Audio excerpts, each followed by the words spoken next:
Max Metalmorph is a brand new archetype inspired by Bandit Keith and the iconic duels he had in the anime. This archetype revamps classic cards, transforming them into modernized versions with updated effects inspired by his duels in the show.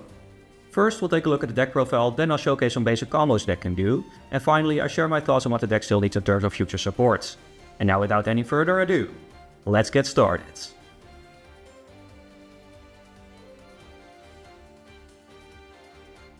Alright, before we dive into the main deck, let's first go over some of the key cards to understand the game plan behind this new deck strategy. We'll start with the card the entire deck revolves around, Max Metalmorph. Max Metalmorph transforms monsters into their metal machine counterparts and then equips onto them, giving a 400 attack and defense point boost. It also protects the equipped monster from being targeted and destroyed by spell and monster effects. This effect is a clear reference to the Joey vs Bandit Keith duel in the anime, where Bandit Keith's machines monsters were protected by magic-resisted armor. The armor shielded them both from magic cards and magic used by monsters. We all know the Duelist Kingdom rules were pretty weird, so in this case they interpreted that as monster effects. They could only be destroyed by physical attacks and trap cards, which is exactly what Joey did to win. Pretty cool. The 400 point boost is also a nod to the original Metalmorph monsters, where Red Eye's Black Dragon's attack increased from 2400 to 2800 after transforming into Red Eye's Black Metal Dragon, and Zoa's from 26 to 3000. This is in contrast to the original Metalmorph card, which only gave a 300 point boost. So how does Max Metalmorph transform monsters into their metal counterparts? Well, that's where the newly retrained Archetype boss monsters come in, Red Eye's Black Full Metal Dragon and Metal Zoa X. Both monsters must first be special summoned by the effect of Max Metalmorph, which can summon them from the hand, deck or graveyard. You can summon Red Eye's Full Metal by tributing a level 5 or higher dragon monster, and Metal Zoa X by tributing a level 5 or higher fiend monster. Both monsters also have another cool sorta anti-bricking effect. If you have one in your hand, you can reveal it to immediately set a Max Metalmorph from your deck, then shuffle the revealed card back in the deck. This could be a fun nod to Bandit Keith's cheating, as he pulled the cards he needed straight from his sleeves. So that's what these boss monsters have in common. Now let's talk about what sets them apart. Red Eye's Full Metal can once per turn negate the activation of a spell, trap or monster effect and inflict damage to the opponent equal to the original attack of one of their attack position monsters. And keep in mind, when it's equipped with Max Metalmorph, it's untargetable and indestructible by spell and monster effects. This protection, combined with its Omni Negate, makes Red Eyes a big threat and difficult to deal with. And its 3400 attack points is a nice little reference to the anime. The original Red Eyes has 2400, which was increased to 2800 with Max Metalmorph. Later in the duel, Joey equipped his dragon with Dragon Nails, which increased its attack to 3400. You can even see the nails in its new artwork. Very cool. Metal Zoa X can twice per turn target and destroy a face-up monster the opponent controls, when the opponent activates a monster or spell effect. This is a cool throwback to the original Metal Zoa in the anime, which deflected magic attacks back at its source. Okay, now that we've explained what the deck is trying to do, let's take a look at the main deck and the cards that help us summon these boss monsters as consistently as possible. First, we run triple copies of Black Metal Dragon, one of the deck's key starters. When Black Metal Dragon is sent from the field to the graveyard, it lets you search for Red Eye's Darkness Metal Dragon, or our new boss monster, Full Metal.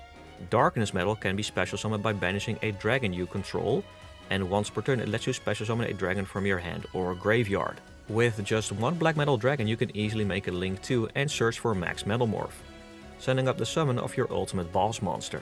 The next starter is Zoa the Fiendish Beast, a retrain of the classic Zoa. This card helps set up the summon of our other boss monster, Metal Zoa X.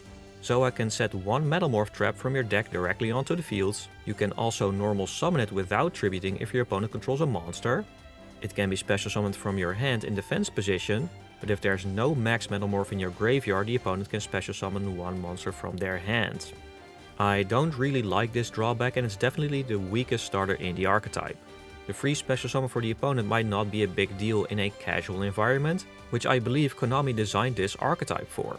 Something to play against more casual archetypes like Shining Sarcophagus, Flame Swordsman or Gate Guardian.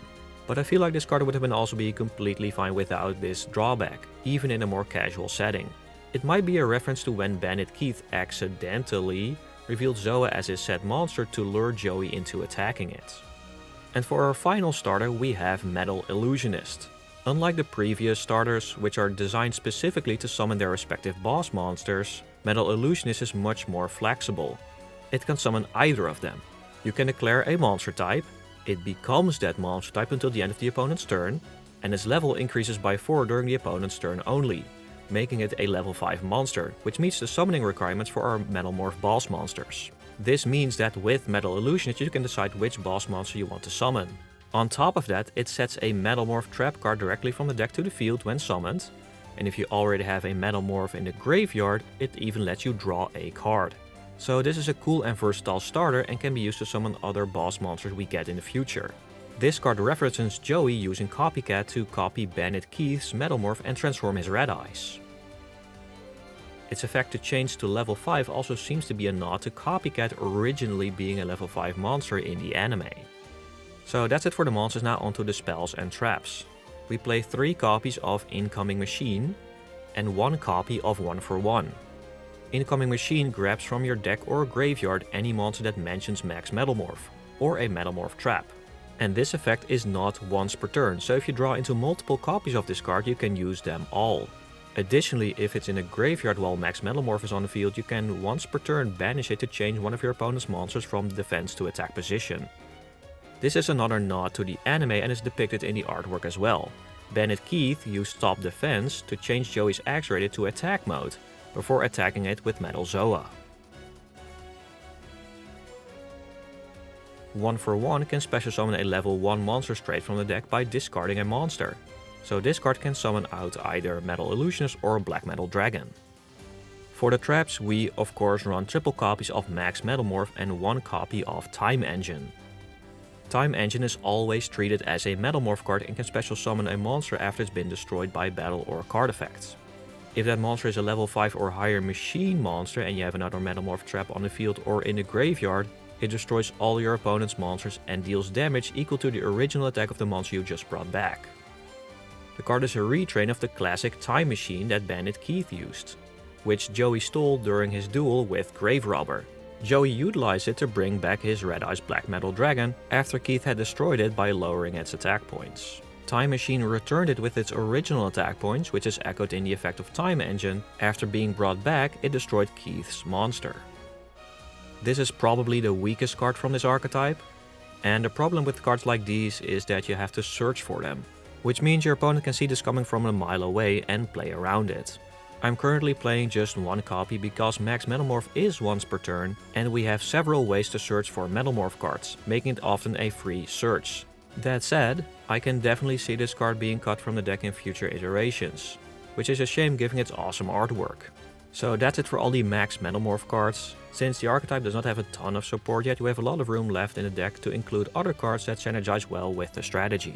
I decided to incorporate the Bestial cards in the deck, which provides both disruption and easy access to high-level dragons on the field, making it easier to summon our ultimate boss monster. We play 3 copies of Lubellion. This card can search for any bestial monster by discarding itself. 1 copy of Magnamut, which can search for any dragon in the end phase to turn it summoned. 1 Druis Worm. This monster can send a special summoned opponent's monster to the graveyard when it's sent to the graveyard, so we can trigger its effect by tributing it with Max Metalmorph. Baldrake can banish a fusion, ritual, synchro, exceed or link monster when it's special summoned by tributing another light or dark monster. And Sarenir can send a bestial monster to the graveyard when it's sent to the graveyard. And all of these 4 bestial monsters can be special summoned by banishing a light or dark monster from either graveyard. This makes them incredibly flexible in this deck. You can use them for disrupting opponents who rely on light or dark monsters, but you're not dependent on your opponent's graveyard. You can also banish your own cards since all Max Metalmorph monsters currently are either light or dark. Finally, we play 1 copy of Branded Regained. Lubellion can place this continuous spell straight from the deck onto the field. It lets you once per turn recycle a banished light or dark monster back into the deck, and then you can draw 1 card. It also allows you to special summon a bestial monster from your graveyard if your opponent normally special summons a monster. This card is great for recycling your banished cards. And especially in a grind game, it continuously provides you with dragons to tribute with Max Metalmorph. And that's it for all the archetype cards in the deck.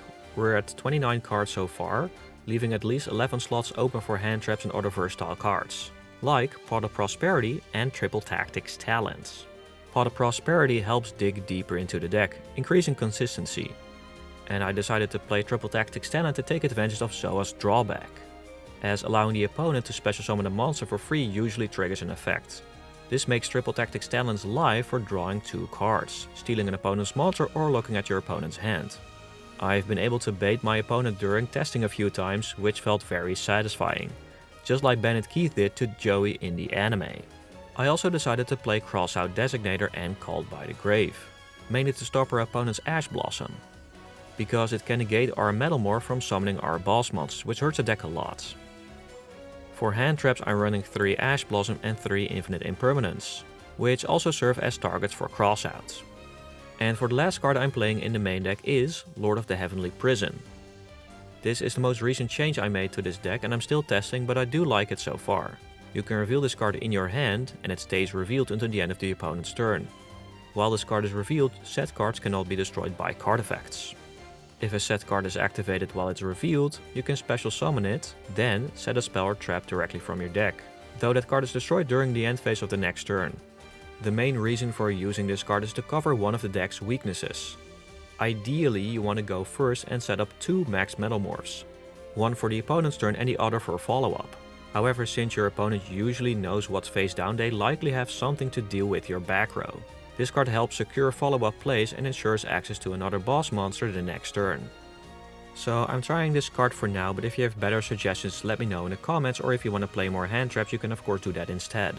Now onto the extra deck.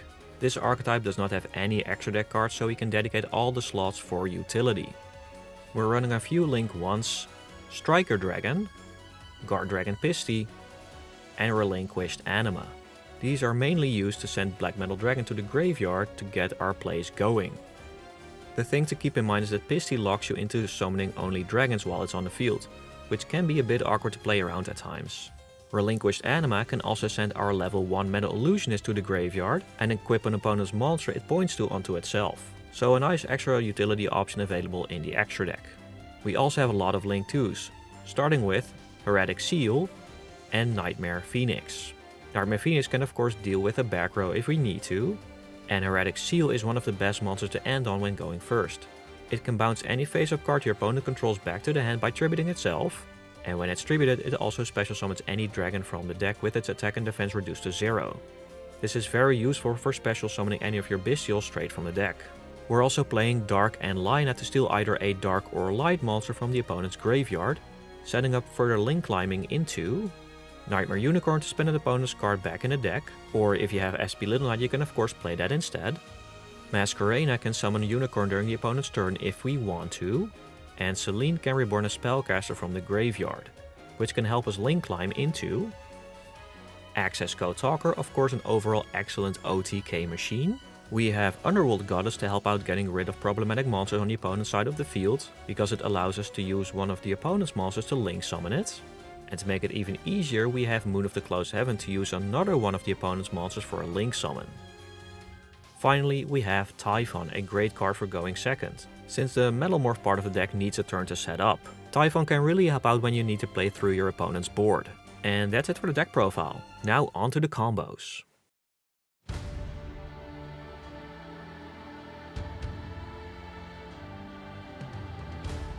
This combo is the most simple thing this deck should achieve pretty much every time.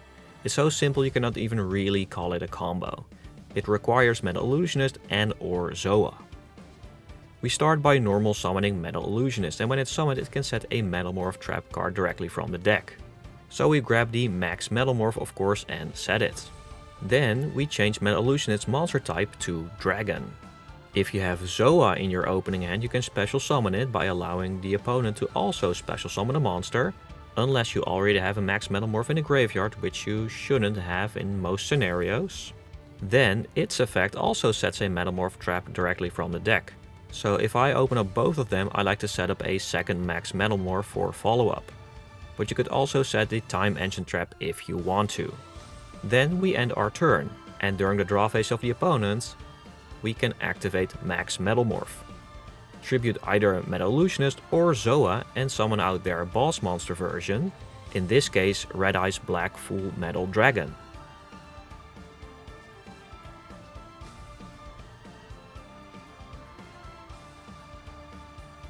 Alright, in this combo I'll show what you can do with Black Metal Dragon and Lubellion. We start by normal summoning Black Metal Dragon and linking it away into Striker Dragon. When Black Metal Dragon is sent to the graveyard, we can search for Red Eyes Darkness Metal Dragon, which we can special summon by banishing Striker Dragon, and use its effect to reborn Black Metal Dragon from the graveyard. Now we use Lubellion, send it to the graveyard to search for Magnamut. Then, tribute Darkness Metal to special summon Lubellion from the graveyard. And its effect lets us place Branded Regain directly onto the field. We then use Magnamut, banish Darkness Metal from the grave to special summon it. Magnamut lets us search for any dragon monster in the end phase, and banishing Darkness Metal also triggers Branded Regained. Recycling Darkness Metal back to the bottom of the deck and drawing one random card. Next we link Magnamut and Black Metal into Heretic Seal. This allows us to use Black Metal Dragon search effect again. It's not once per turn, so we search for the Red Eyes Black Full Metal Dragon, and then use its effect to set Max Metalmorph from the deck and shuffle Black Metal back into the deck. Finally, in the end phase, Magnamut lets us search for Druid's Worm. Now we have Heretic Seal, which can bounce any face-up card back to the opponent's hand and special summon a dragon from the deck, one of our Bestials for example. In the draw phase we can use Max Metalmorph to tribute Lubellion to summon Red Eyes Black Full Metal Dragon. Branded Regained can revive Magnamut when the opponent summons a monster, letting us search for another dragon in the end phase, and recycle a banished card back into the deck to draw one card. And we also still have Druid's Worm in our hand as additional disruption.